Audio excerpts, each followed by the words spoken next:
Welcome, everyone. Welcome on in. It's our second episode of Spilling the Tea, and we are joined this time by our good friend Glitch Kitten. Welcome in, Glitch. Welcome. Hello, hello. Yes. Would you like to give a little introduction of yourself to our viewers at home, in case they do not know who you are, which they should? Sure. My name is Glitch Kitten, also known as GK. I'm a variety VTuber. I do a lot of stuff in the creative field as well as run various different events. It's very nice to be here.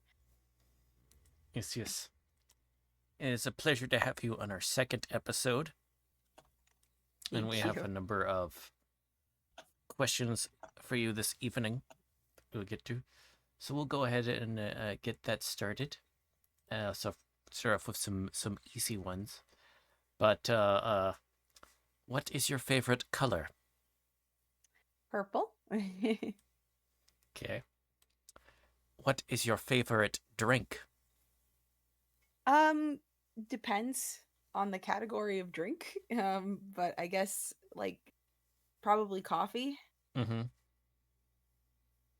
All right. And though, what is your preferred tea, though? Earl Grey. Okay. Hot or iced? You That would be hot. okay? Okay. The Captain Jean-Luc Picard, Next Generation one. Good. Which, interestingly enough, did you know about that Patrick Stewart actually wanted Jean Luc to be drinking a different type of tea. Uh, Oh, so it's a type of black tea called Lapsang Souchong, which is like this smoked black tea. But because that would kind of like suit the character more. But they were worried because of that no uh, uh, that none of the viewers at home would understand that the mostly American audience. So they were like, "We'll just do Earl Grey. It sounds fancy enough for American viewers." that's pretty fun. It's just, hey, welcome in, Popcat. Hey, welcome in, Kels. Welcome. Yes, deep tea lore. Um, so what was your favorite dessert though? um, I guess that'd probably be maybe gelato. Ooh. So you're interested in trying the Taco Bell Baja Blast gelato flavor they got going on right now? Oh no, Baja Blast tastes like coins in a can. Uh, uh, all right. To get a little bit more, but what is your favorite book? Walk Two Moons. It's a book that I read a really long time ago that stuck with me for a while. Oh, okay, what type of book is that? I would say I guess it's fictional, but it's mostly just about seeing things from other people's perspective. Oh, okay. What about your favorite movie?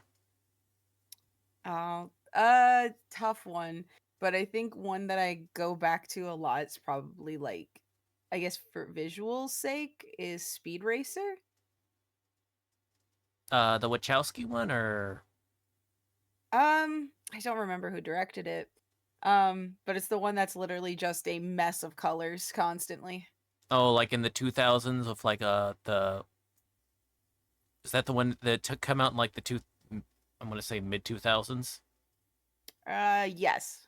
Okay, then yeah, that's the yeah. If it's that and it's live action, then it's the Wachowski one. Yeah. Wachowski's. Okay. Uh, what's your favorite musician? Favorite band right now is Electric Callboy. Hmm. What genre are they? They would be heavy metal pop. Oh, okay. Neat, neat. What would your favorite album be? It's a mixture between Chuck or Demon Days. Hmm. Okay.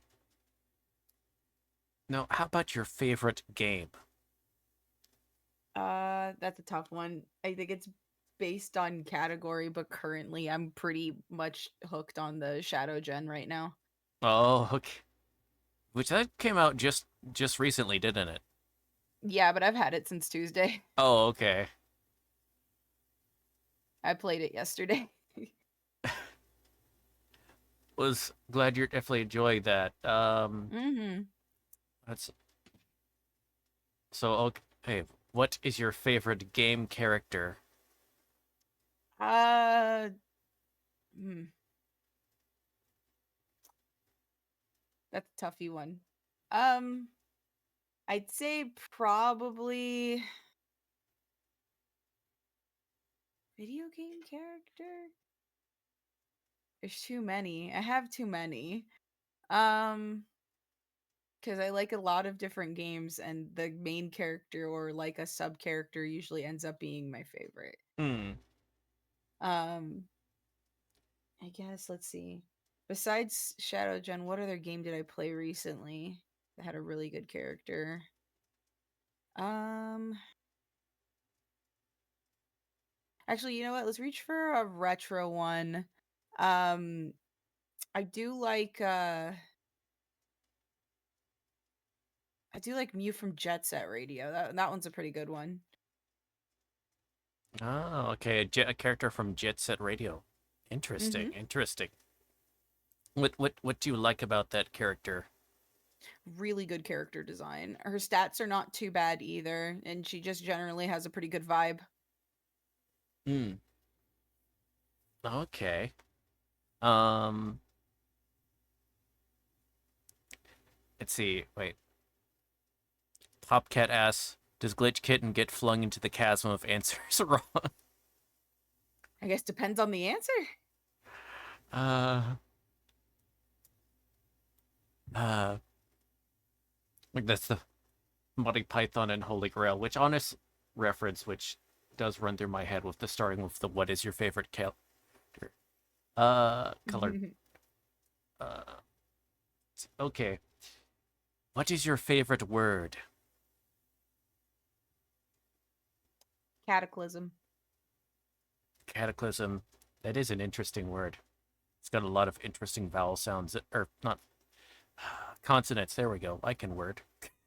Mm-hmm. Okay, on the flip side, what is your least favorite word? uh, can't.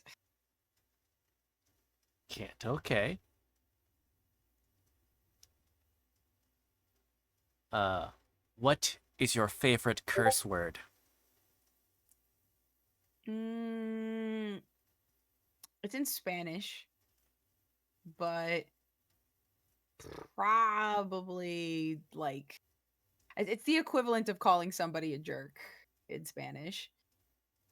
Oh, it is. Like yeah, but I guess in English, mm, probably just fuck. Honestly, it's versatile, works for everything. Well, I mean, you can use like the Spanish one or whatever if that's the one that you genuinely like prefer. Oh, it usually only happens when I'm like playing with friends and they end up doing something that trips me up. It's usually just pendejo. Oh, okay. We're not gonna get banned of that. Listen, that that question has been asked to famous people by James Lipton or whatever. So on fancy television programs. So if Twitch gets mad at that, I don't know. Thinks they have an issue not with me, but the Screen Actors Guild of America. Okay. Mm. Uh, did I totally rip that question from? Speaking of their question I stole from them, what profession other than your own would you like to attempt? Hmm. Journalism, maybe, or um, actually, I'd probably like would love to do owning a cafe. That'd be fun. Cat cafe. I mean, I've worked at one of those before. There's a lot of maintenance that goes into those, but I wouldn't mind probably running one. I like how I immediately like try to make it so whatever, and you just it's you to respond like straightforward, skip it, straight answer. Still, uh,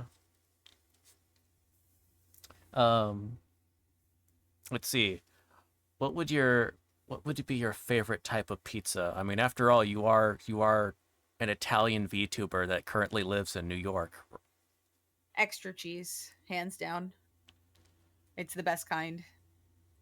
Although seafood pizza's not bad. I just feel like it needs to be done a certain way.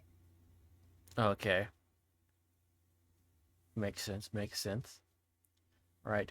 If you had $100 million to make a movie, what would it be? It'd be a horror movie, probably a psychological thriller. Break it into two parts, and you need to pay attention to the first part in order to solve the stuff going on in the second part. Ooh. Do you have any would you is there anyone like particular that you maybe want to be like involved in the production, like an actor or a studio or something? Hmm, not necessarily, but I feel like I'd probably try and do a lot of like up and comers, like new people just hitting the scene Mm. to kind of give them like like foot in the door type deal. Maybe bring in two legacy people, but I'd probably find like new talent, and see if anybody really hits that vibe I'm looking for. Hmm.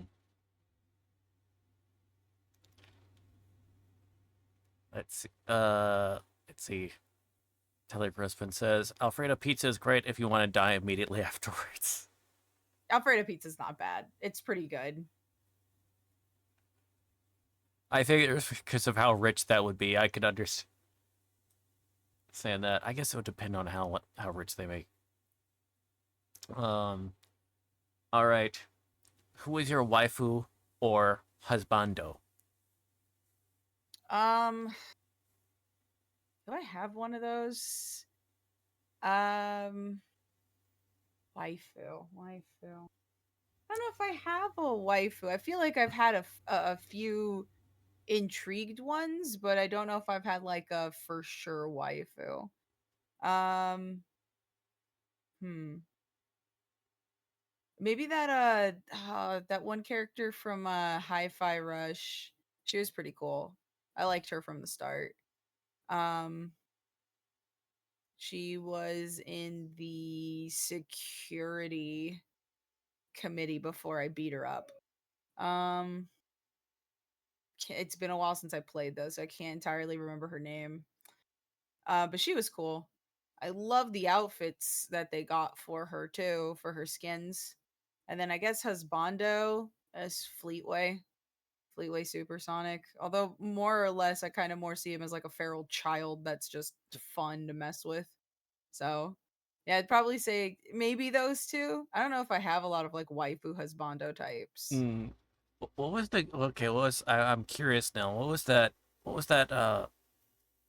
The what was your waifu's name again? I want to I see what don't they look remember. like. I genuinely don't remember. I just know that she wears a red jacket and has purplish hair in Hi-Fi Rush. Can't remember her name though. They did give her an accent though. Purple hair, red jacket.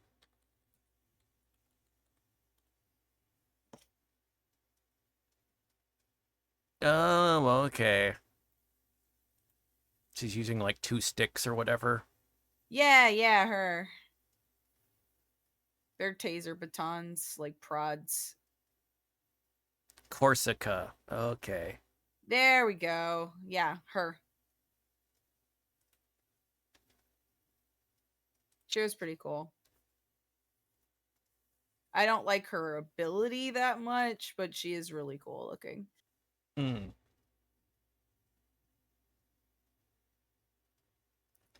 Uh, it always it's one of those things when you run into a character who's like, I really like everything about this character, the look and all that stuff, except how they actually play. Yeah, that tends to happen with some games. Uh, uh, swing and a miss type situation. Mm-hmm. All right. It's going in as far as to streaming and VTubing questions, but what inspired you to get into streaming? I just like performing for other people. I love entertaining. Uh, I've been streaming for quite some time and only really started VTubing recently. Mm-hmm. Um, but yeah, I just really like talking with people and performing. I kind of feel like most of my creative endeavors usually have to do with something like that. So I'd say probably that. Mm.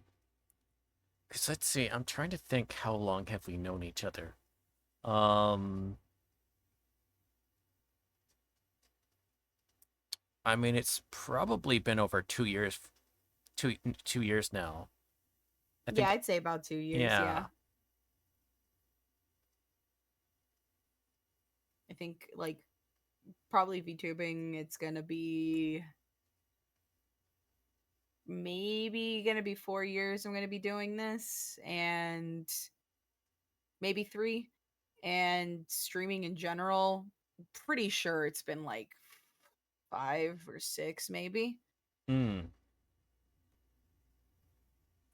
So you've been at it for quite some time. Yeah, on and off, and didn't really start doing it like consistently until I started VTubing, I think. All right. Yeah, going into the whole like VTubing thing really does kind of make you with all the stuff you have to get together, it definitely kind of makes one of those things that makes you like commit to doing like steady stuff. Whereas I suppose if you're just like trying to get your feet wet into streaming, it's can be kind of it feels you know there's not pressure whatever. Yeah. Uh, right, but why VTubing? I've always had a character represent me anyway. VTubing just kind of allowed for that outlet to kind of expand. So it just felt like the most clear cut direction to go. Hmm. Um, so it just kind of allowed that character to grow more as I streamed, which was really awesome. So that's kind of how it came to be. I was sort of already like doing it, and then the program started being available, and then it got you know more easy to do it. So Uh, yeah, like it's just a natural like, what is it? Natural evolution of what you were already doing. yes. Okay. Okay, let's see. Popcat has a question. Do you like Jet Set Radio Future or are you a Dreamcast purist? Jet Set Radio Future was okay. I didn't mind it at all. I wouldn't say I'm a purist for Dreamcast, as I know it has its follies.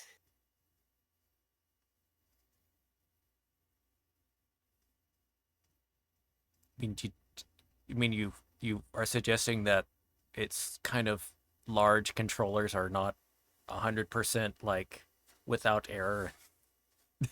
No, I more just mean the games sometimes are not that great. They could be very clunky, but it is the technology of back then. Hmm.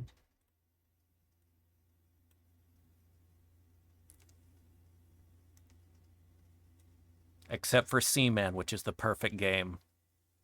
It's very interesting as it did like kind of relay a lot of information that is very accurate now.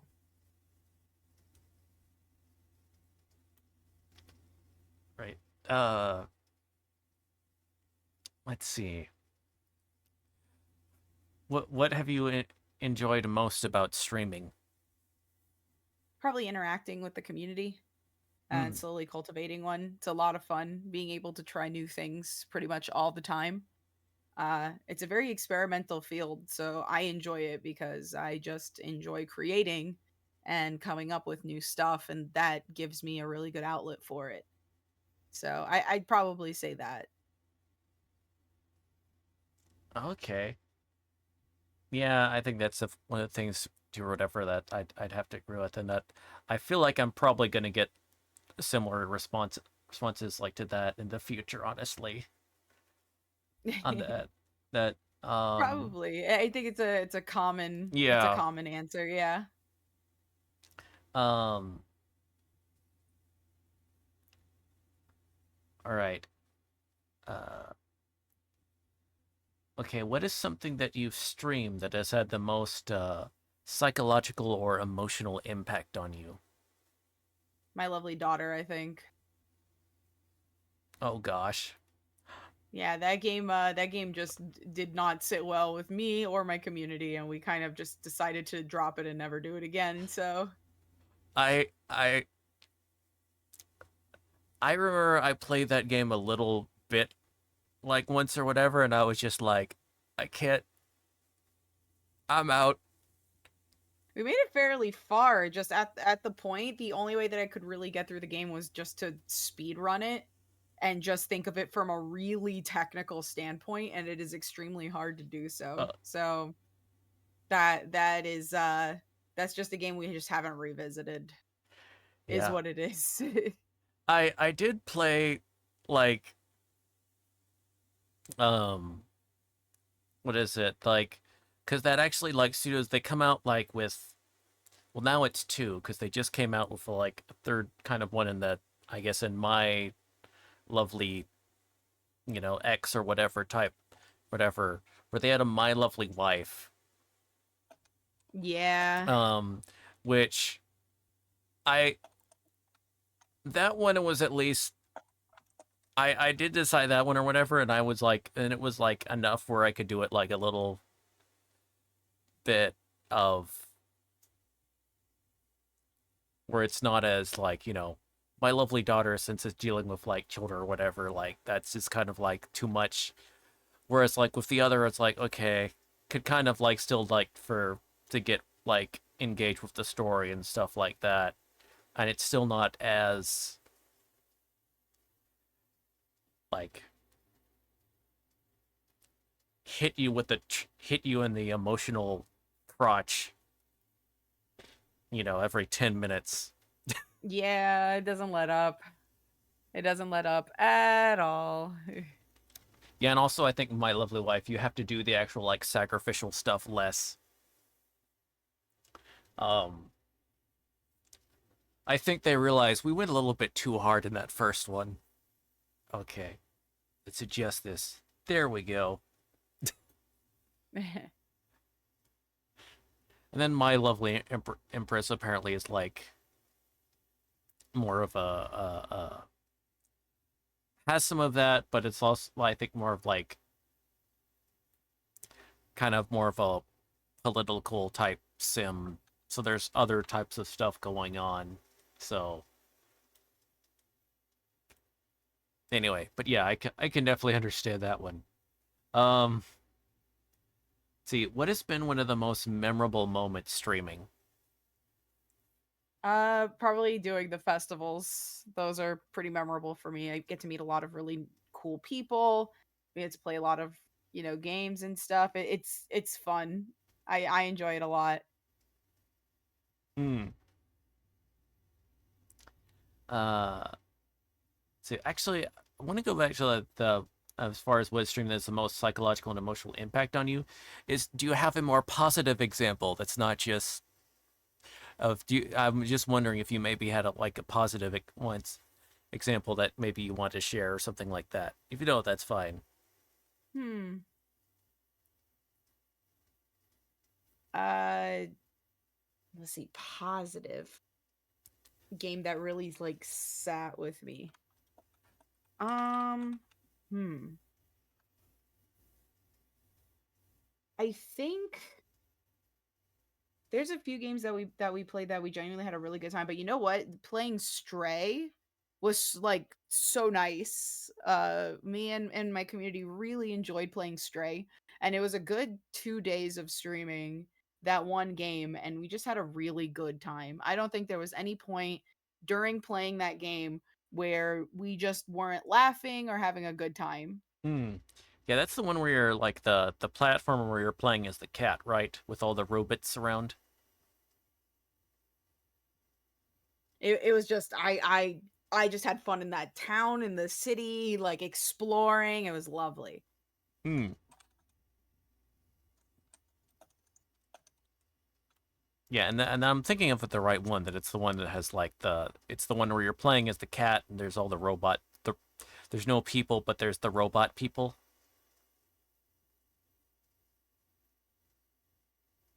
Say that last part again. You cut out for me. I'm so sorry. Uh, the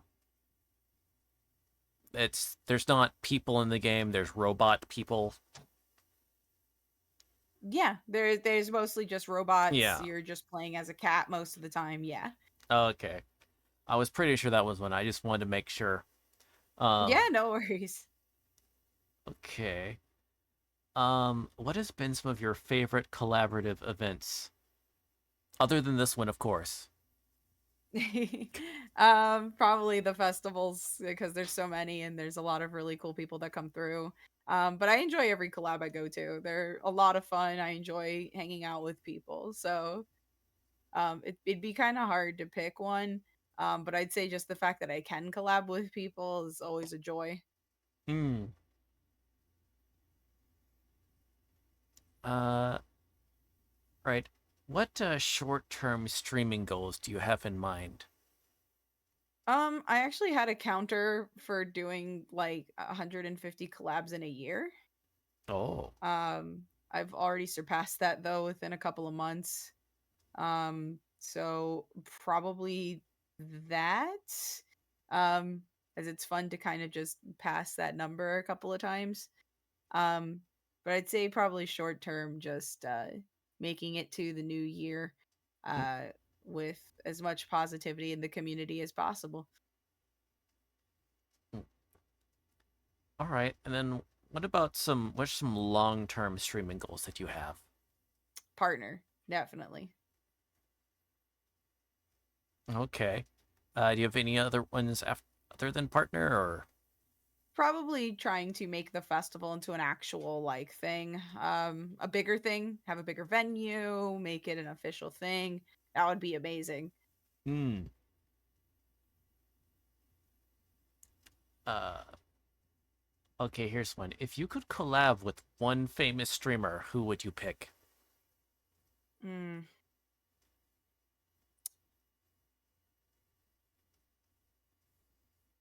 probably my buddy Nick, honestly. And it's because he's just really sweet.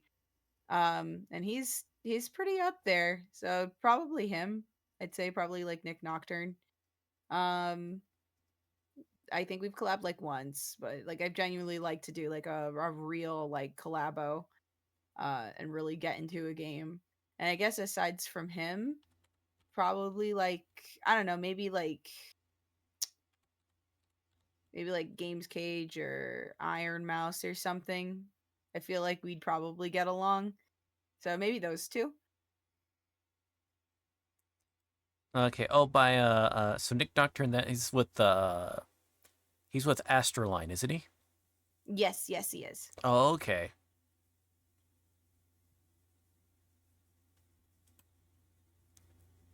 Yeah, but you were like, what was the collab you were involved with him?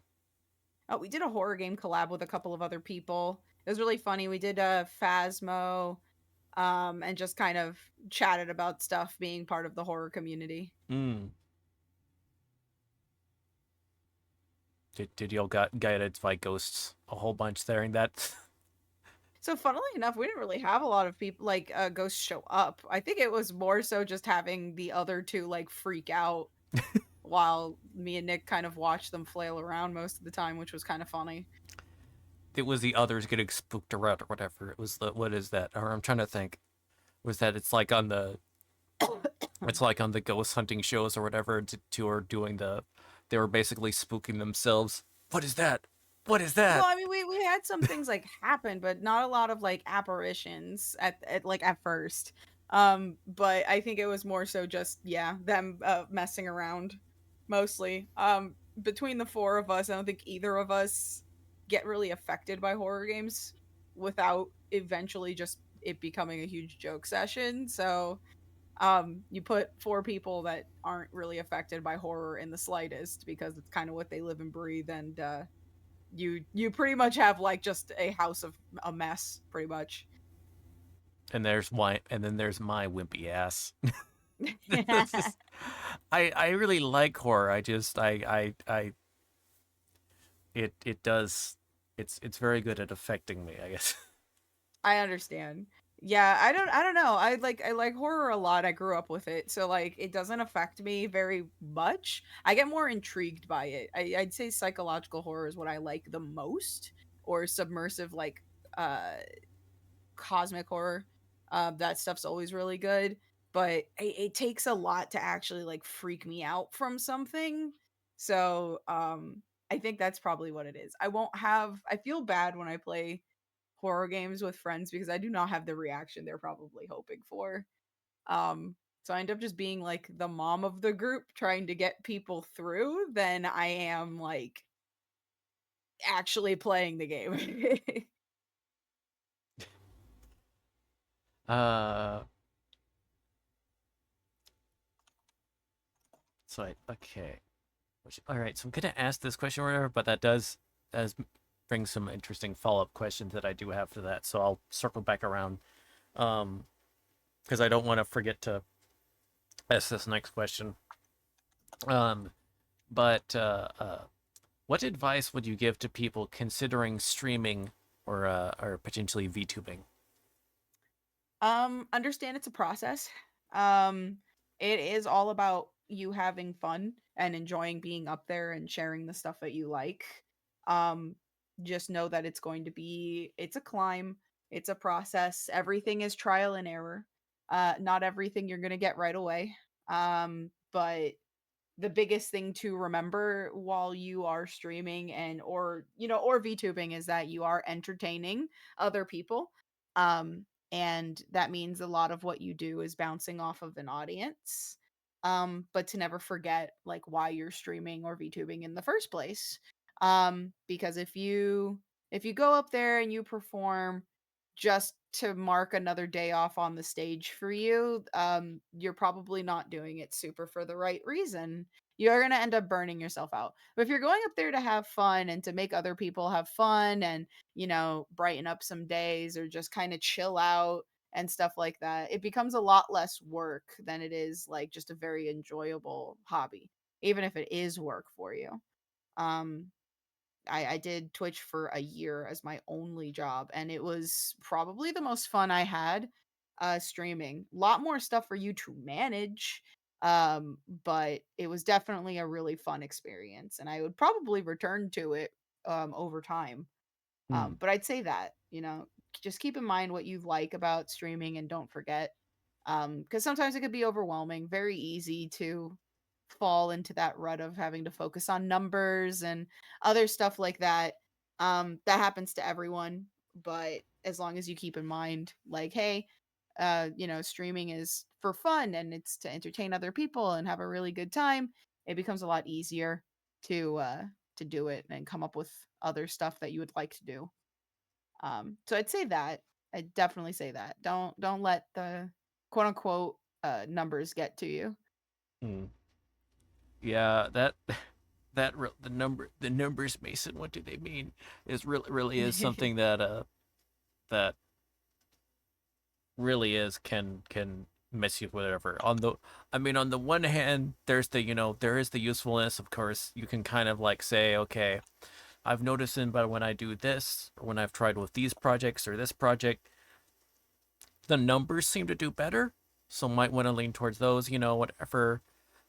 But a lot of times, otherwise, you just get like, oh my gosh, I'm plateauing, or I'm not doing, the numbers are not going up. or they went down Yeah, slightly, it I am happens now to going to, everyone. it's like I'm failing when you know, it just at some points in the year there's honestly like there's going to be less time people might have for stuff or Hmm. um so your numbers might go down for a little bit going though. Um hey, welcome in Cross Fate. Welcome, welcome, welcome. Hey, Faye, that's my friend. Oh, hello glitches friend. Welcome in. And also if anyone does have any questions or whatever, free to put those in the chat. Um uh but yeah, it is something it can easily get like di- discouraging if you like. If like with most things, if you decide to just ruminate on them, they tend to be uh so yeah. And then uh but I do want to, it's because you were mentioning on like we were talking a little bit about horror and stuff. So I'm uh so here's a specific, so what would your favorite horror movie be? Oh, that one's an easy one. It's Oculus. It's my favorite psychological horror movie. I've seen that movie, or like I've seen like that movie around. I haven't seen it, so I'll. It's one of those ones that I've been like considering watching, but then I like decide on something else, and then so maybe I'll give that a try this Halloween, this spoopy Yeah, season. I recommend it. It's really really good. It's a bit longer than some movies, but it's not as long as the ones that seem to be standard nowadays. Mm. Um oh, so Oculus is a psychological horror that has to do with two siblings that are returning to their childhood home that has been abandoned, trying to figure out what this mirror that their father got a long time ago when they were children uh, is. Because when they got it, it caused a lot of problems in the home that were just really unexplainable. And it got to the point where throughout this entire movie you have no idea what is real and what is not, neither do the characters, because it's very seamless in its editing and cinematography. The parallels between both loops, you can't really tell whether or not this is what the Oculus is making you see, or if this is what the character is experiencing or what is actually happening. um and it gets pretty gruesome in some aspects, but I think the storytelling is really solid when it comes to it. Kind of makes me think of like the game like Fatal Frame, where Oh, like Fatal to Frame's see a it good series, because yeah. you have to like see the, it's like yeah, like have to use the camera or whatever to deal with stuff, which does like really mess with your like perspective on it, stuff like that. Fatal Frame, I love the wet t-shirts ghosts. That new game was different. True. I played I actually played it on stream where I played the second one, which was a game I like played just a teeny bit as a kid, then I was like, this is too scary for me. Hmm. Uh um the second Fatal Frame is apparently the best one. Yeah, I just remember there's one scene or whatever on that day that just that I'm still mad at the at Fatal Frame 2 for doing to me was there's this one section where you were like looking out this one window or whatever, and then this freaking child ghost just sticks their head out. They don't attack you or anything. They just do it. They don't scream at you or whatever. They just like poke their head up. It's Yeah. scary. But it's got me so bad. I was just like, really? Really? Damn you, Gabe. Why do you hate me? Why would you do this? I think that took off a few years of my life. Thank you. I appreciate that. Thank you, Kate. Um, though, that makes a follow-up question. What about favorite? What would be like some horror games that you've been really that you think you most enjoy? um, hmm. Although it becomes a very broad thing or whatever, since there's like survival horror, straight spooky stuff or whatever. That so kind of answer out however you want. Favorite horror game? That's a toughie. I have been enjoying Crow Country. I need to finish it, but genuinely, I've had a really good time with some survival horror games. But I don't think I've played a really good horror game that like really messed with me. It's been a while. Um, but I'd say like if my say favorite franchise probably would be like Silent Hill. Hmm. Are you gonna try to play the or have you been? Are you gonna try to play the new the remake of two? Yeah, I'm gonna try and give it a shot. Mm. It looks really good. Yeah, I think for the most part it looks good or whatever. I think the main like protagonist they kind of like nerfed his looks. I don't know to me. These remakes usually will have something or other that kind of looks a little off, so that makes a lot of This is sense. true. But I've heard good things. Yeah, I was looking when I was playing someone like that was doing like when I've seen some people play them and like just go through the environments and stuff like that. It does look very it it's got that Silent Hill vibe down to a pat. Um, although here's a good follow-up question since you said your Silent Hill was your favorite. Hmm. So as a Silent Hill fan, Hmm. what the Silent Hill movies, what do we think? I'm not a huge fan. Um, I think there wasn't a lot of knowledge going in uh to the games itself when doing this. Just some key things, and it just doesn't seem to gel really well. I think if they had somebody that was more knowledgeable about the series as a whole, we could get something really special on film. But as it stands, I wouldn't say any of these are really representative of the game franchise itself in any way, really. Just somebody regurgitated certain elements of Silent Hill and then they took notes and put that on screen, and it just doesn't seem to be very it doesn't seem to flow very well. It feels nonsensical. Hmm. Yeah, I was just when I've watched it kind of has like it has skeletons of certain like plot points for sure, but Mhm. Mhm. it's kind of like just that. That's about and then trying to get some of the look down, trying to get some of like the aesthetics down, but which does lead to some some cool moments or and some neat like designs and stuff like that, but that's kind of but the rest of the time it's pretty like meh meh.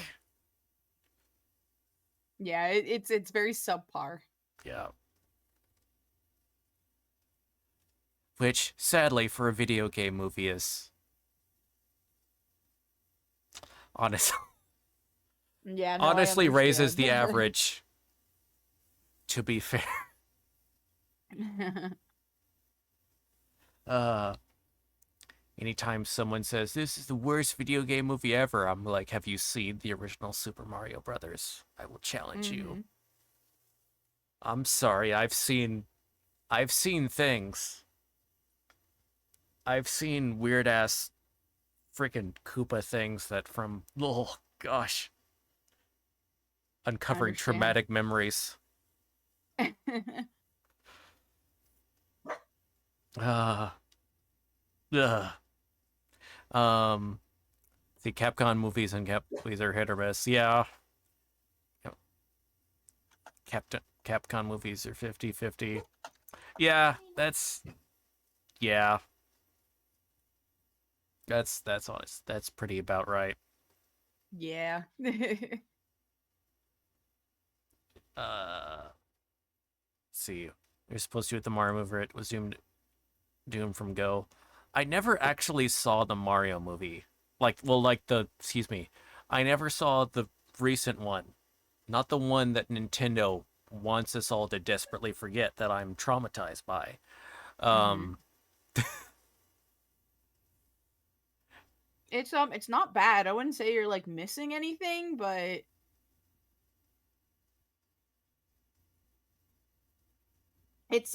it's it is what it is. Like it feels like its own entity with the mask of a Mario movie almost.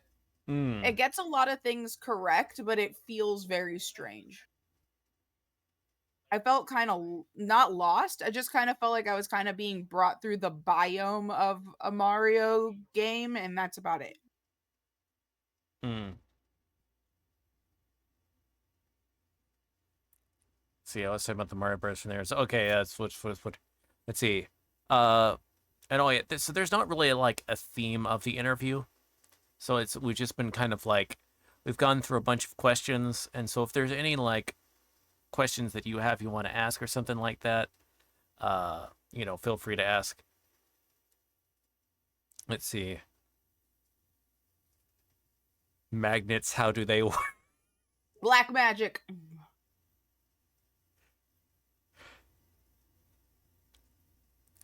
There is a YouTuber that I watch called Hugbees that he spent an Oh, I love entire Hugbees. oh yeah, he spent the entire 45 minutes of going through that insane clown posse song of like, is this factually correct? Or what do we Oh gosh. That's truly a that was truly a beautiful demonstration of one's autism, which as Very true. I uh but now I know a new thing, fellow Hugbees fan over here. Have have you should try to like put on for your chat one night. You should sneak in, hey, I'm gonna just put some videos on, and we can just kind of chill a chat or whatever, and put on some of like the how it's actually made, and see how long it takes for your chat to say something. My community's pretty well versed when it comes to Hugbees, as I watch it fairly often. Oh, okay. Um, at least my team is. Yeah, he's a known creator for sure. But I have been thinking of doing some more just chatting streams where we just watch a bunch of stuff. So possibly.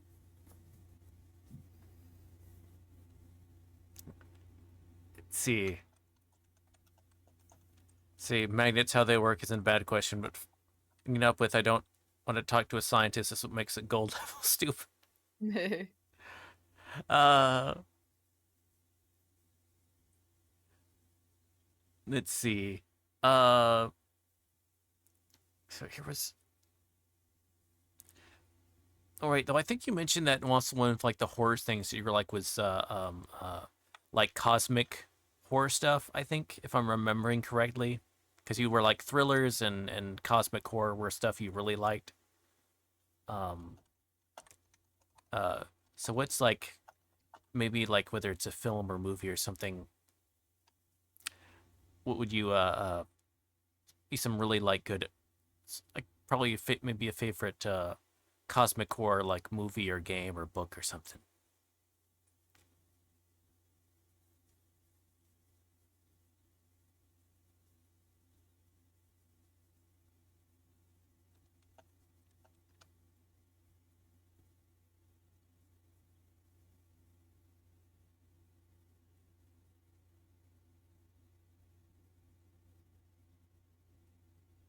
Are you thinking? I am. Oh, I'm okay. trying to figure out a good one for this. I may have been too uh specific. yeah, hold on. Run me through that question again. Okay, because you mentioned you really like cosmic horror along with like thrillers and stuff. So Yes. like what? what's the type of cosmic horror media that you like that Ooh. you really Uh, like? I mean, it's real hard to knock over the king, which is freaking anything just eldritch horror. But I like a lot of stories that have to do with like entities from different rifts in the universe that are just so hard for man to really describe, and that they have such a weird chokehold on our senses. I think it's so interesting that something that we can't understand Mm-hmm. has so much more understanding of us. I think that's terrifying. It's like being in a one-sided conversation that you have no power in. And I feel like it makes for really good storytelling. Hmm. Yeah, I remember this like, where did I come across this? This honestly may be something like someone like someone's like green text from Reddit or whatever that someone posted or whatever, but of like this guy who was going through like, there were ants. He came across some ants or whatever, and I decided that like I'd laid some like sugar on him like for him to offer them. Hmm. And he was like trying to think of like from the perspective of like what would be like to be an ant and this like massive entity like just leaves you a block of sugar. And they're like, how do we get the entity back? Just leaves And then 50 all blocks this of stuff or sugar. what, and then just which was like an interesting thought experiment of like this crazy. Wait, hold on. This guy here's onto something. Cthulhu games, there was a few back in the day, but there it hasn't been many now. But there were a bunch back then. Some of them were even amnesia mods. Um, but it's been a while since we've had an actually really good one. Popcat. Yeah, I know. Like, I think like the most recent specific like Call of Cthulhu one is actually like Call of is like the title is Call of Cthulhu, and like it came out in like 2016 or 2015 or something like that, Hmm. and it's kind of from reviews and it's apparently pretty meh. Yeah, it's a half and half experience, I'd say. I Could honestly be better. honestly experiencing it honestly it's one of those things where it's like watching your a streamer you like play it is honestly probably good. Doing a playthrough of it is probably the best way to experience it, Hmm. which which is how I've experienced that game by watching the highlight reel of it going through of Internet Historian, for the period of time in 2020 we actually streamed on Twitch of him playing that, which oh my gosh, Internet Historian streams were as insane as you would think. Half his screen would be taken up by overlays he would just begin to add. Uh, which, depending on the game, you could tell, you could, which, there were some games that definitely came out with that with way more overlays than The Last of Us Part 2 was one, as he continued to play that game, he started to add more overlays over time, and I think he was taking out some frustrations he was having with um, let's see, hold on, let me make sure this. Uh, by the way, Virgil, I don't know too much about you. Tell me about yourself. Yeah. So I'm a variety streamer here on Twitch, of course. Um, that's not completely obvious at all. But I try to do a number of different games. Um, so like I've been doing a lot of like one project I've been going on like on as far as a game series I've been going through Um, it'll probably be a month or whatever, but we'll go in the next in it. But I've actually been going through the whole Yakuza series from Yakuza 0 to current. Um, uh, and we just finished 6 just like just a week and a half ago or a couple weeks ago. Um, but also I just finished up on Monday night. Was able to finish up a JRPG, action RPG called Tales of Symphonia that I played growing up on the GameCube. There's a number of like trying to do more some retro RPGs that I've been which going through those has been fun. Honestly, um, uh, most folks say that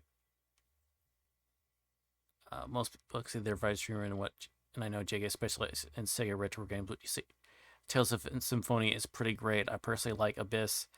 Yeah, I remember liking Abyss, and I remember playing Abyss growing up as well. But I remember less of it than Tales of Symphonia. Hmm. Um, uh, so I do tend to like do RPGs. And I also it's been a few because of how some things have fallen or whatever. But I try to do weekly readings, and also sometimes do like some visual novels and stuff like that. Um, uh, and then I try to like archive those because I'll also do like book readings and stuff like that. So, which if you're interested in that stuff, if you check out my YouTube, which uh, hold on, so that's that. Um, which so I have the first 3 Dune books up there, and the Lord of the Rings trilogy, and various other things. Um, uh, uh, I would have done some creepy pasta this past Tuesday, but I came down with a stomach bug on late Monday night. Well, very early Tuesday morning, late Monday night. That kind of weird morphous time. Uh, uh, is 3 a.m. night or morning? I guess. Uh, but obviously it meant Tuesday. I could not do that, but I wanted to do start reading the left right game. Uh, Visual says, I know you heading out. I appreciate you coming by. I really appreciate it. Um, wait, let me see if I can. I'm keeping that. No, yes, what 3 a.m. was. Oh, okay, yeah. Yeah, it's okay. It's night.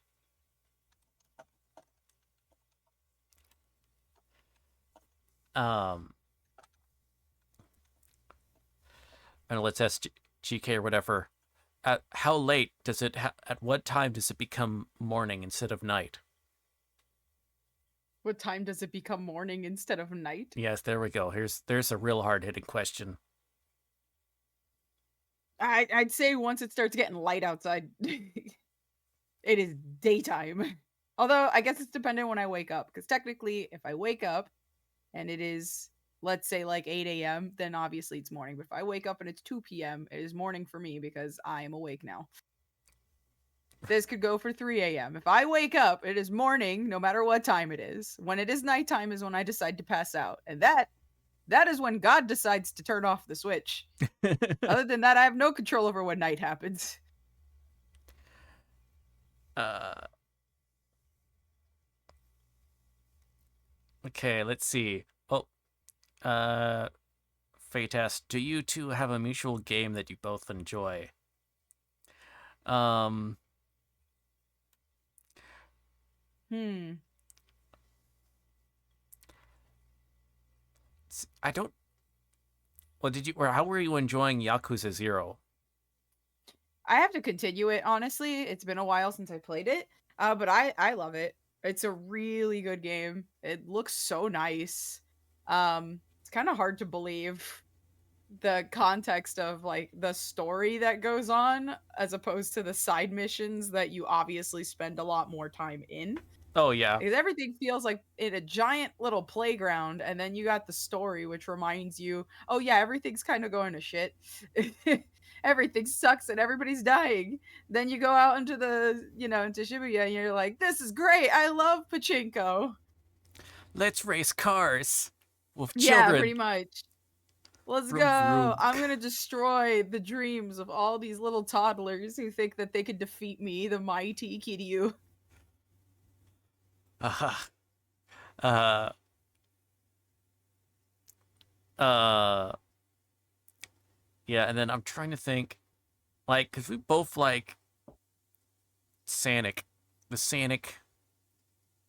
So, like, it's been quite a while since I played a Sonic game, though. I've been, like, meaning at some point I need to do Sonic Adventure 2. Or, like, the Sonic Adventure games, I need to do those on stream. Because, like, I played Sonic Adventure 2 Battle growing up on growing up on the GameCube a lot. Um, like a lot. Uh, so that would be like,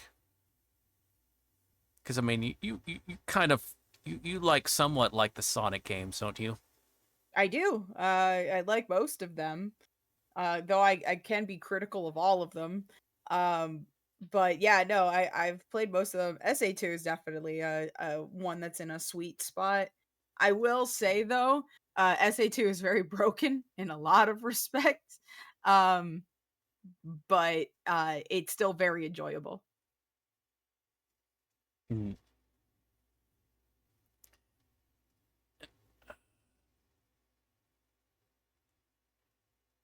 Let's see. Okay, I hate to do this, but we have to go on an ad break. Okay. I'm sorry. So it'll be a 3-minute ad break. I'll put us on a be right back stream or whatever, so no one will miss anything. I do the 3-minute ad break so folks don't have to deal with pre-roll ads. It's a sacrifice I have to make to the Twitch ad gods, you know, every hour. Um, I've been snoozing them, but they will snooze no longer. Um, so run that, but we'll be right back. In just 3 minutes. Yay.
Okay, and we are back. Uh, Thank you for your patience during the ad break.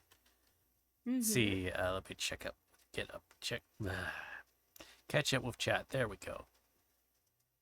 Side quest Curio and Scene Curio are two different people. Oh yeah. See. Oh, favorite RTS was asked by Popcat. Hmm. So favorite art real time strategy game. Let's I see. don't know if I have one. I don't think I play enough RTSs. That might be a genre of game I haven't had the most amount of experience in, to be honest. Like I, that's something that it's been like a while since I played that. I think it's kind of one of those. It's because it's one of those genres that isn't like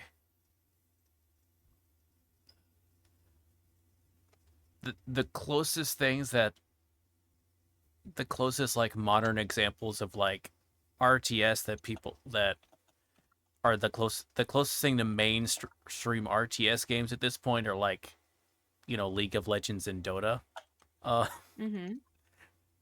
but if we're talking classic or whatever, like growing up, I played a lot of RTS stuff, which would be like that Command and Conquer and type of stuff. Let's see. Uh, I as far as like an RTS game, honestly, that I think like I really enjoyed like Rise of Nations. That was always a really cool title, and I like the way some of the campaigns mode did. Um, let's see, what about were there any RTS games that you ever played, or is that just kind of a Um, genre that's just completely went zoom past yeah, I you? don't know if I've played any, to be honest. If I have, I might not remember them, to be honest, because it's just not a genre I spend a lot of time in. Hmm. A lot of those is like placing people places or like making them do stuff, and I just would rather be in there doing it. Right. So I get really antsy. Uh, let's see. Sega has the Commander Rome series as far as modern goes. Uh, so, all right, that's right. There was this question that asked, and I completely stunned about it. But I think Fate, you'd asked um how the two of us met, and Mm-hmm. I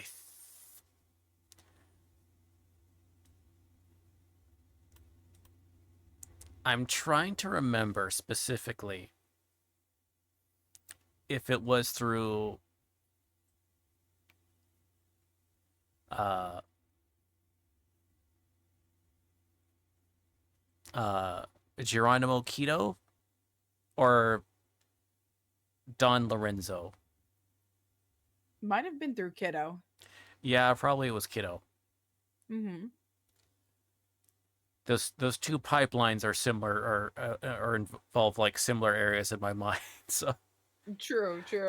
because Yeah, it I'd have to say probably through Kiddo. That seems to be the best bet. uh and then okay, let me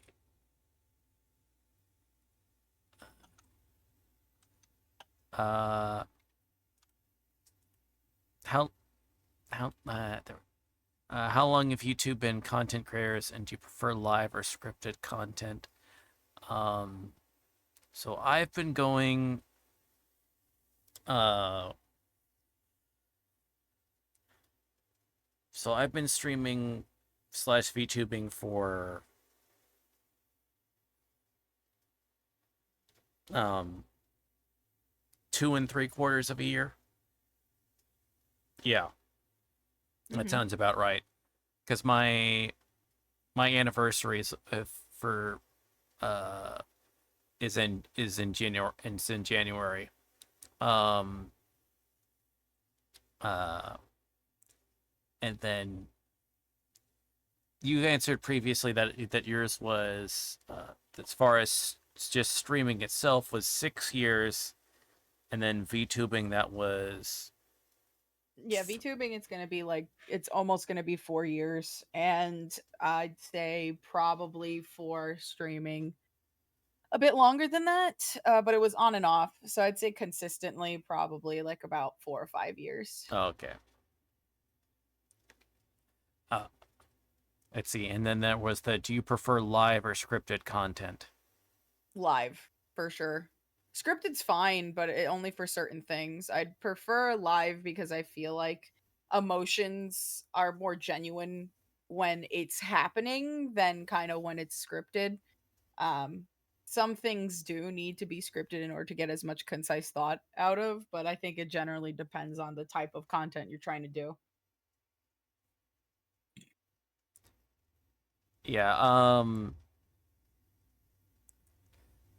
For me, it's gonna figure out like if as the person doing it or as the person watching as the Both viewer. technically. Yeah. Yeah. Uh, which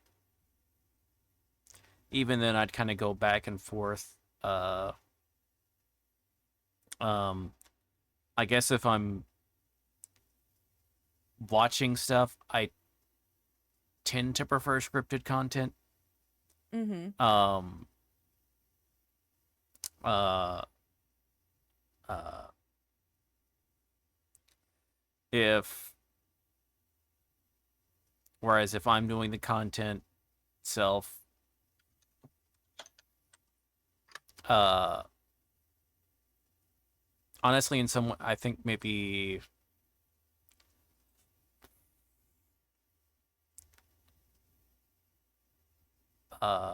I think I would lean a little bit more towards live, uh, just because um, like when I'm doing like, because like I know when I like do readings and stuff like that, and I have a lot of like stuff that's very like specific, and there's like scripts I have to do or whatever, that it does feel a bit more.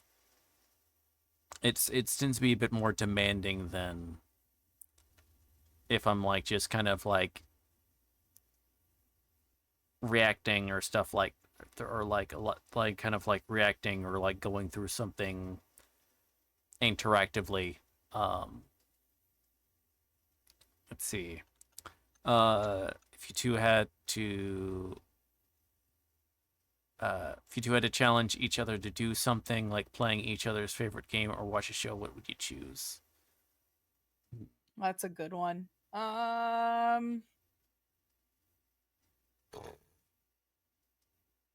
don't know, maybe P rank everything in Pizza Tower. That'd be fun.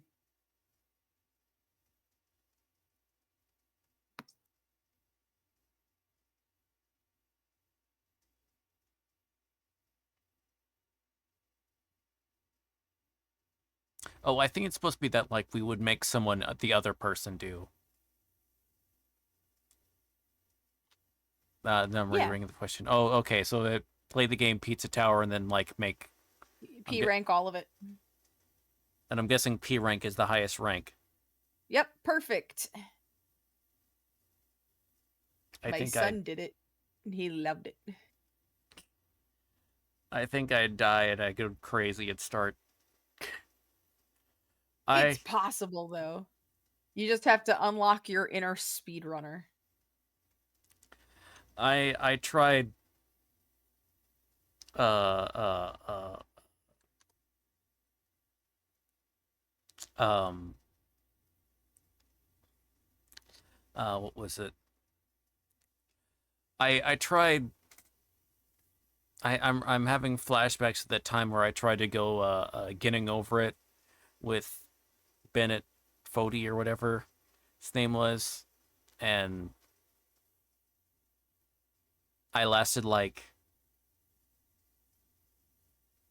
an hour or something like into that, and it's like I had yet to make any progress, and I was just like, it's like okay, I'm into this.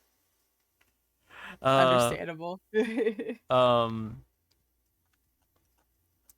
if I were to make a challenge to,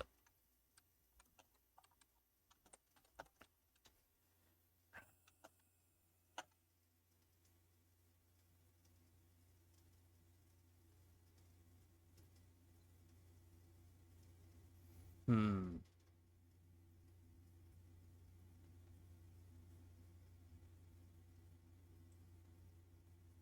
how cursed do I want to be? That's the question. I mean, I guess that's dependent. Uh, The low Mavers.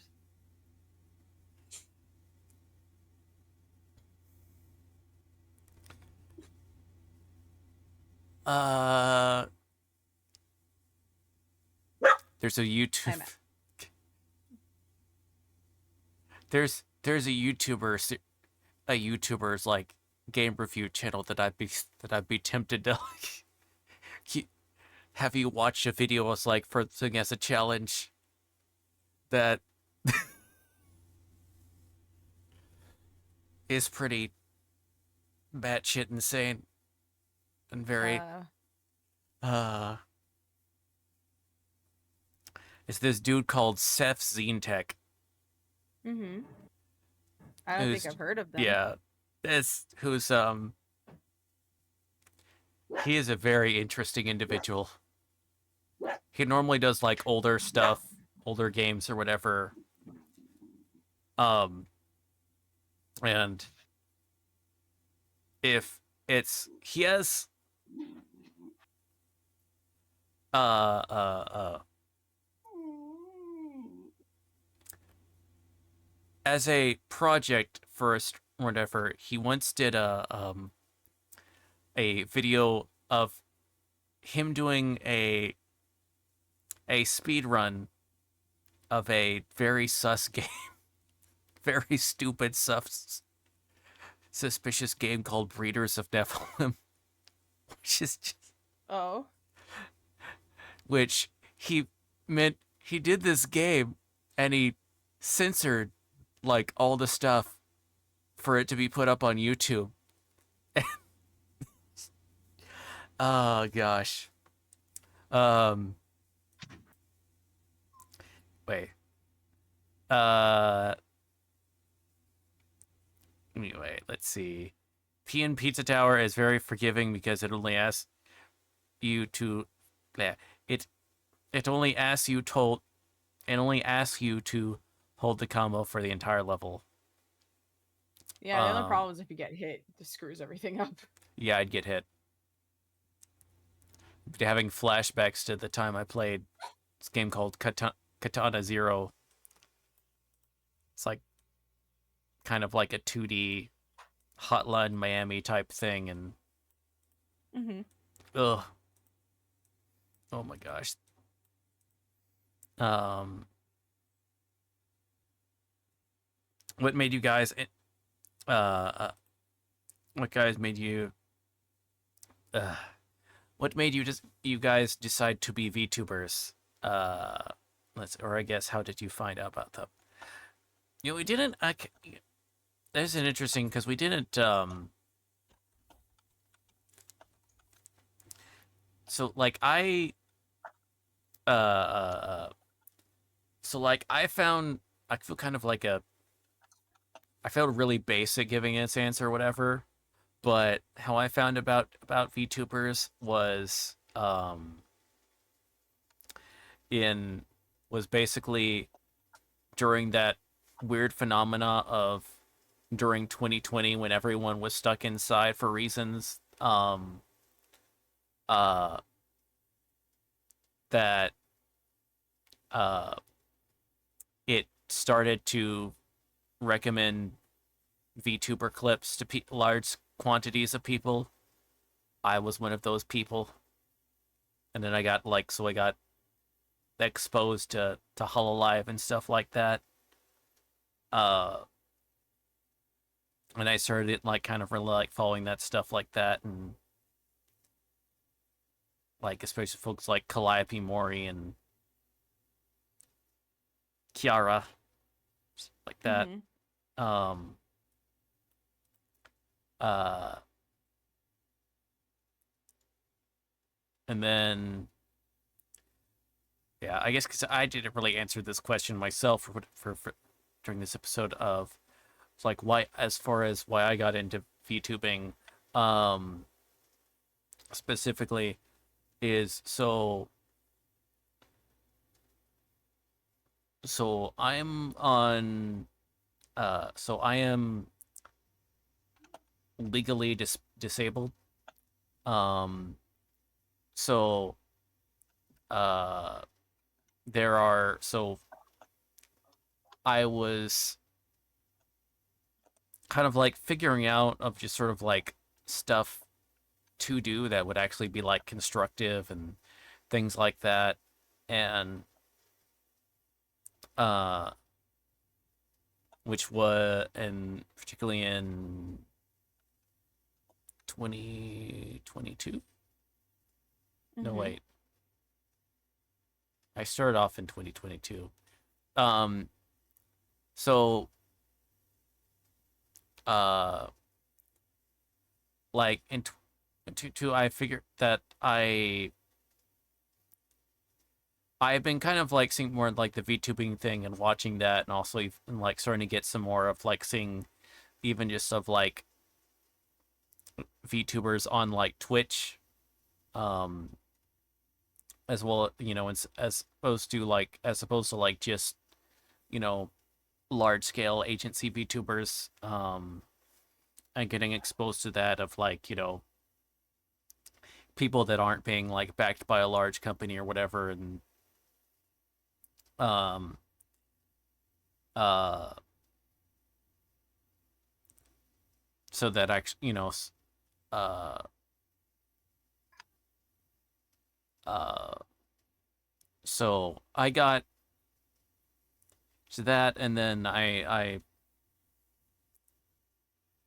it occurred to me that something that I might be able to do, and um that uh I did at the time or whatever, at least with like PC and stuff like that, that I had like the resources for. So um uh so I decided to give it a shot 2022, and then I'm still doing it. Uh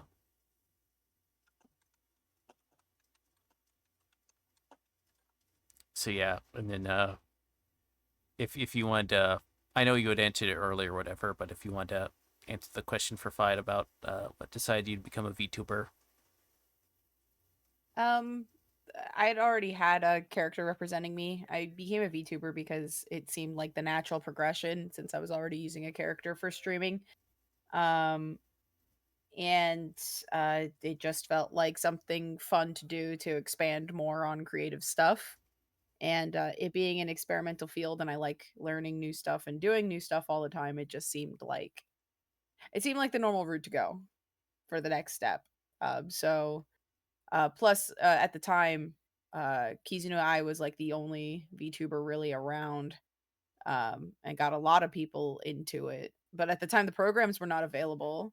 So unless you had the money and knew the language, you couldn't really get live 2D when they were doing it. And plus, they were 3D. So not a lot of people had that either. Um, but yeah, no, genuinely, I'd say probably the fact that she was doing exactly the stuff that I wanted to do for the longest time.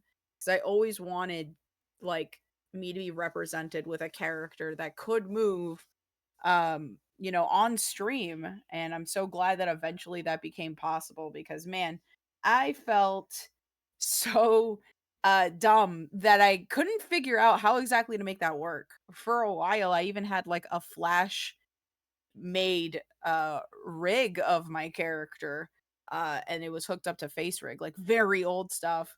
Although face rig probably still works for a lot of people now.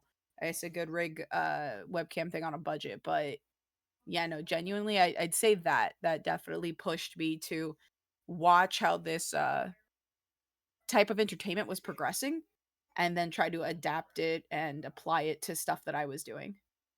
So I'd probably say that. Okay, and then do you guys like here's another question. Do you guys like constructing interviews or is this new territory? Um yeah, so this is new territory for me. This is just my second episode of doing like something like this. Um Hmm. uh though it's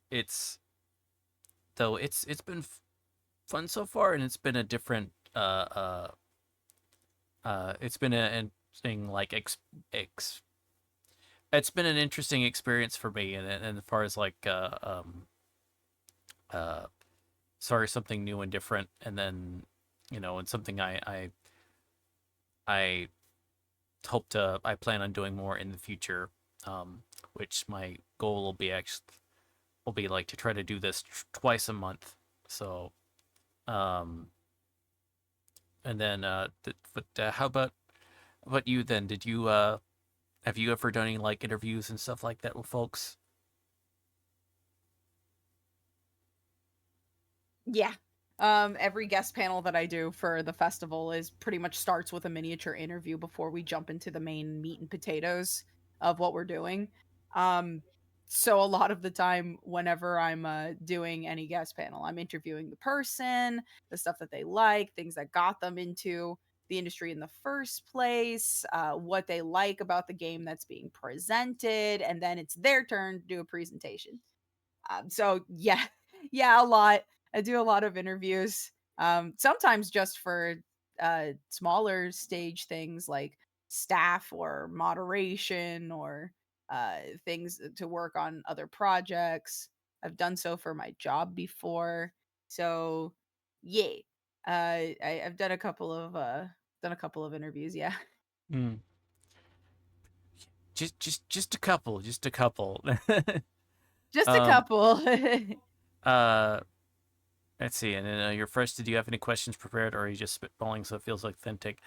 Uh so I actually do have a list of questions that prepared that we went through.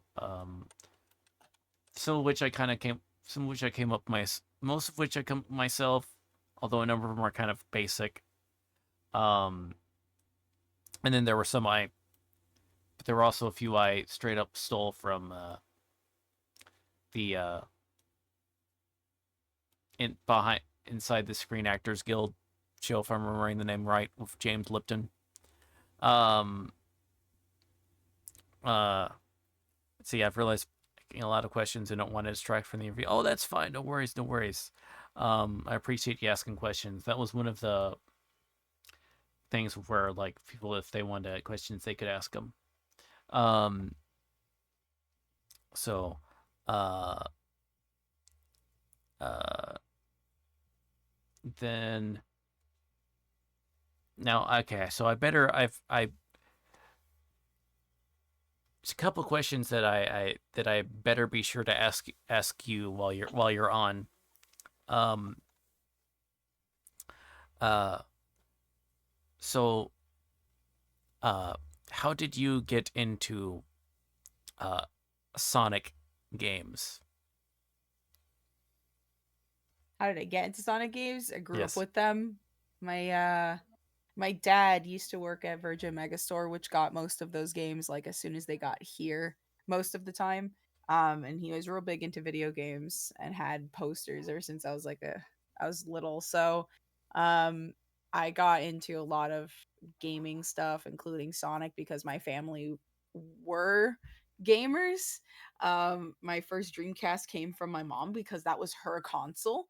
Um, but yeah, I got into Sonic mostly like through my family, and got more into it as time progressed. I learned to draw from watching the shows and playing the games and stuff like that. A mixture of that and like manga. I used to study manga a lot for dynamic posing and body and stuff like that. And I think as time went on, I just kind of learned a lot more creative stuff from the Sonic franchise. I wouldn't do a lot of voice acting and writing and performing and stuff that I do now if not for the series itself. So, yeah. been absolutely just grew up with it. Yeah. Mm. Yeah, it's really cool that you have those memories that's family memories about that. That's really cool. And it is like always neat when it's to hear about as far as like how people getting into like a specific like franchise or fandom or whatever that how that like will inspire them to like try to make their own like content and stuff like that. It may start just kind of doing like fan stuff, but then they kind of do their own like completely original like content or trying to get in that, whether it's music or art or specific like that. It's always kind of neat to see those type of pipelines. That's fair. Uh, and we had another question. Uh, what would you say were your biggest inspirations for what you two do? Hmm, that's a good one.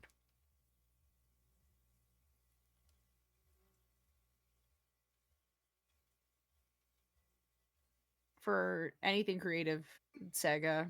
For anything that has to do with VTubing, the early work of Kizunai.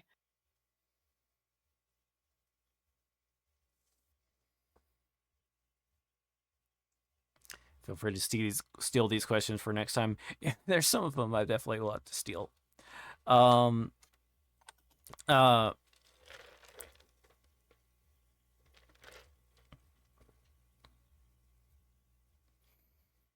Okay. So, while like the thought of getting into VTubing or whatever and stuff like that was kind of like would initially be like,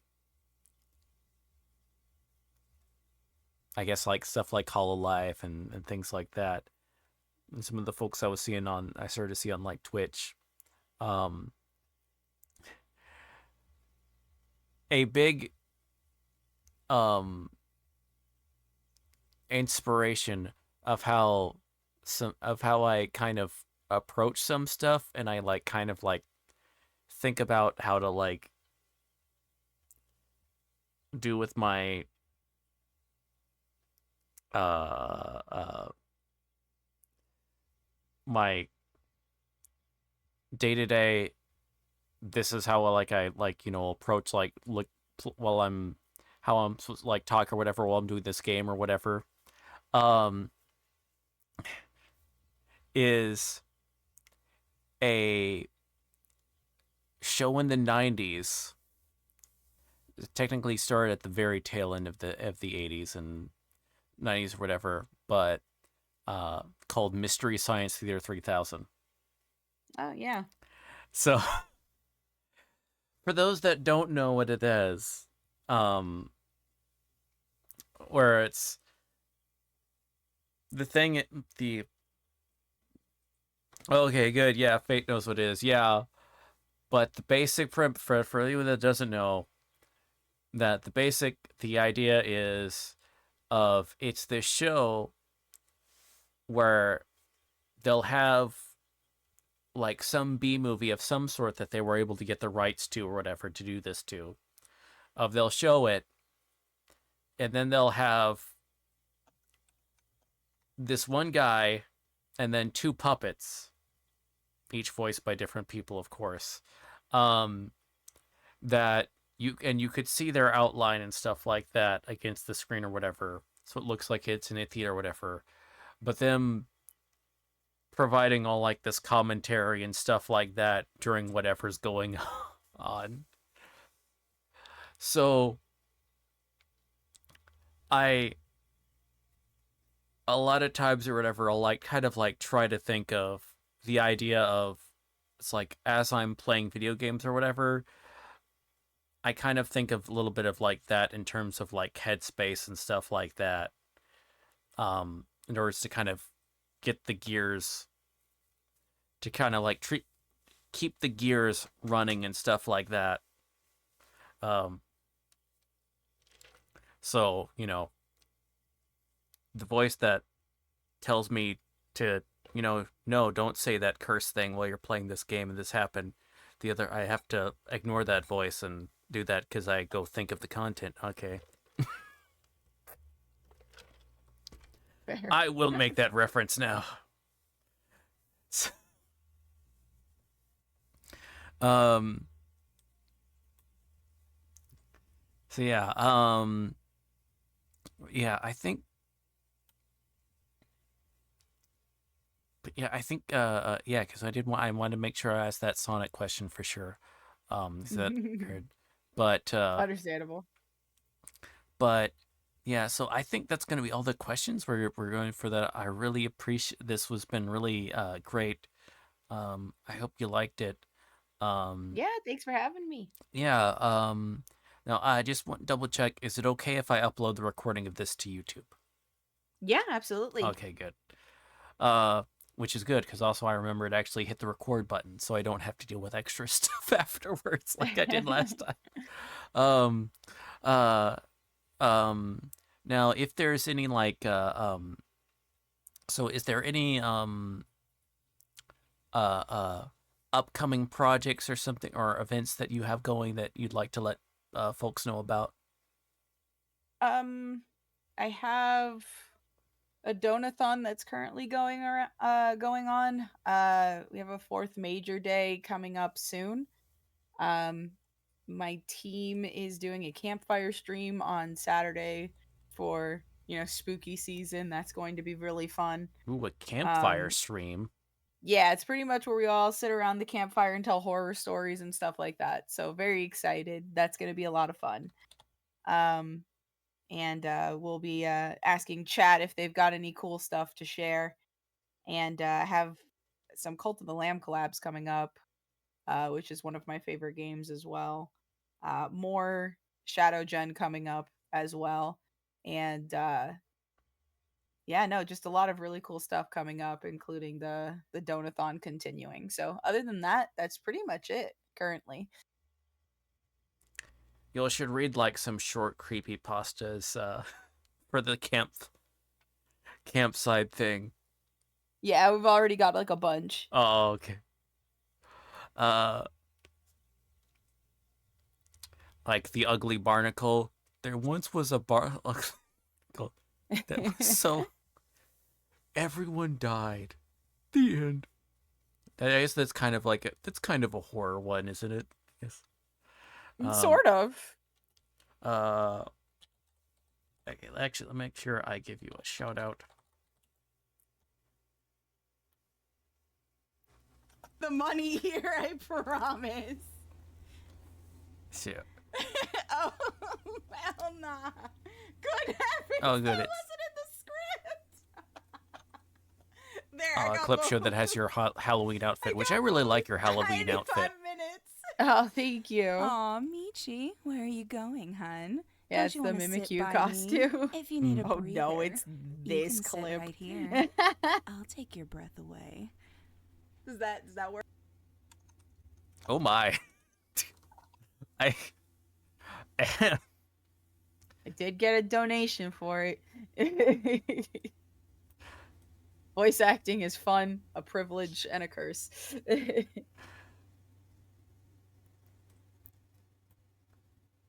yeah, my chops have a long way to go. I I try. I It just just have takes a lot of yeah practice. yeah. I need to do how to like do figure out how to do like distinguish between like I don't know, like I don't know make I need to get better at like making like some voices like much more like distinguished or whatever. Like I guess I'm getting okay at it, but Yeah, all I it need to all work it on really it. takes is some practice and just kind of like solidifying things that you feel like your voice is good at first, and then start experimenting with the stuff you need help with. Hmm. But yeah, it takes a while. It just like streaming is a process. Coming from somebody who's done it for like 7 years now. Hmm. Eh, eh. Well, it's been our show once again. Thank you so much to Glitch. And do you have someone that we could that you'd like us to maybe to rate out to that's currently going on? Let's see. We could do Sparkstar VT. Oh He's yeah, doing okay. God Eater 3 right now. Okay, yeah, we can give them a rate. For sure, for sure. Mm-hmm. I'll get that going then.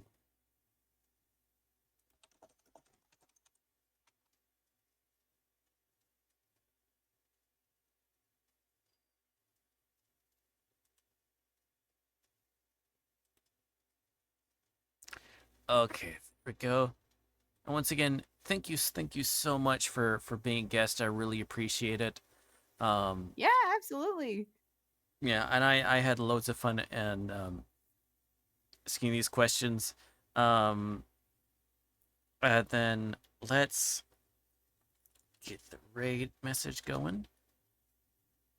There's kind of the standard, and then if you that, there we go.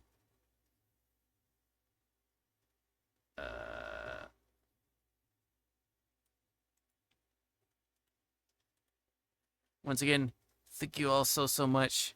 I hope you all have a lovely night, day, whatever time zone happens to be. Thank you all so much. And bye bye, everyone. Goodbye. Bye. It's a beautiful day and I can't stop myself from smiling.